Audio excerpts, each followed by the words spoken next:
No Salmo 27, no versículo 5, o salmista Davi diz assim: porque no dia da adversidade me esconderá no seu pavilhão, no oculto do seu tabernáculo me esconderá, por-me-á sobre uma rocha. Então nós vemos aqui o rei Davi, que fez esse salmo, ele mostrando a total confiança dele em Deus. Ele quis dizer aqui que não importa a adversidade que viria sobre ele. Antes, no versículo 3, ele diz: ainda que um exército me cercasse, o meu coração não temeria. Ainda que a guerra se levantasse contra mim, nele confiaria. Por quê? Porque ele confia totalmente em Deus. Então ele confia que na hora da adversidade maior, Deus pode colocar ele no seu pavilhão, pode esconder ele dos inimigos, pode também colocar ele no oculto do seu tabernáculo, para esconder ele do inimigo e proteger. Isso significa proteção. E depois o poria numa rocha. Por quê? A rocha é algo firme, né? Onde você vai pisar sem cair, vai pisar melhor, em melhor condição. Nós podemos ver aqui ele falando da confiança dele em Deus.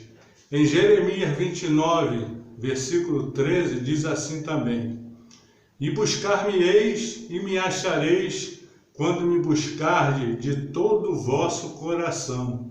Então Deus mostra na Bíblia que nós precisamos estar totalmente confiante nele. Precisamos abrir o nosso coração totalmente para ele.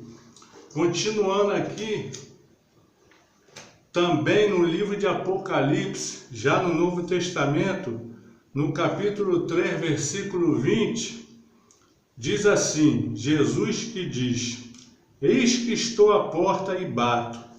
Se alguém ouvir a minha voz e abrir a porta, entrarei em sua casa, e com ele cearei, e ele comigo. Glorificado seja o nome do Senhor. Nós vemos aqui Jesus Cristo nos convidando, batendo na nossa porta, nos convidando a estar com Ele, a ter comunhão com Ele, porque é dessa maneira que vamos vencer as adversidades dos nossos dias. Todo mundo tem adversidade, tanto o rico como o pobre, independente de raça, independente de crenças, todo mundo tem o dia da adversidade. E a melhor forma de nós superarmos, de conseguirmos vencer a adversidade, é estar em total confiança com Deus, para que Ele nos ajude a atravessar essas adversidades. Nós podemos ver como Jesus bate a nossa porta. Ele bate a nossa porta fazendo alguma coisa para nós. Nós vamos sentir, nós vamos perceber quando Ele está batendo na nossa porta de alguma maneira. E Ele não bate a porta só do ímpio, só do homem que não o conhece. Ele bate a porta até do próprio cristão, porque o cristão muitas vezes, devido a muitos problemas ou devido até pecado, ele muitas vezes acaba ficando afastado da presença de Deus, da presença de Jesus Cristo. Por isso Jesus Cristo diz: eu estou à porta e bato. Se alguém ouvir a minha voz e abrir a porta, entrarei, cearei com ele e ele comigo. Ele quer dizer que você precisa abrir a porta para ele, porque Jesus Cristo não invade o seu coração, não invade a sua casa.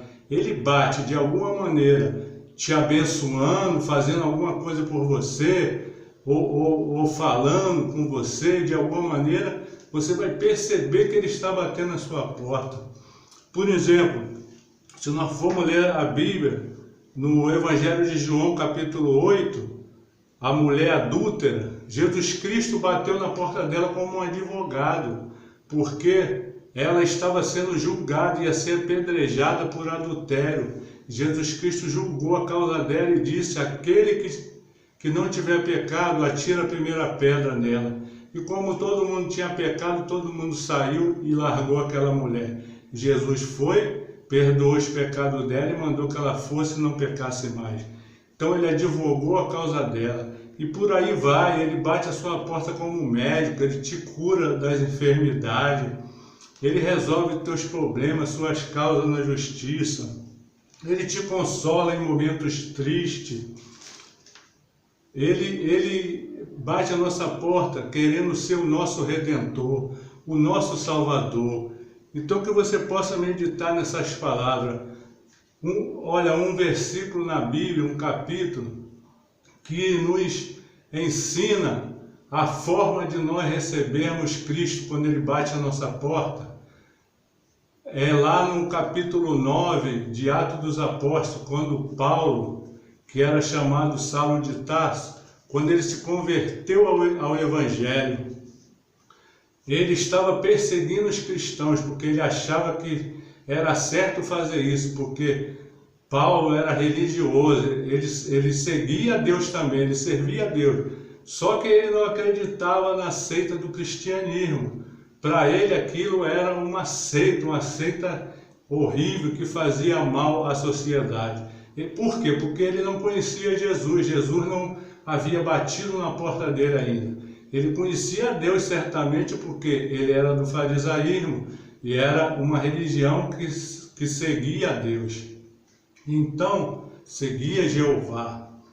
E então ele foi tentando cumprir, aquilo que era necessário de acordo com a crença dele. E no caminho de Damasco, Jesus bate a porta dele.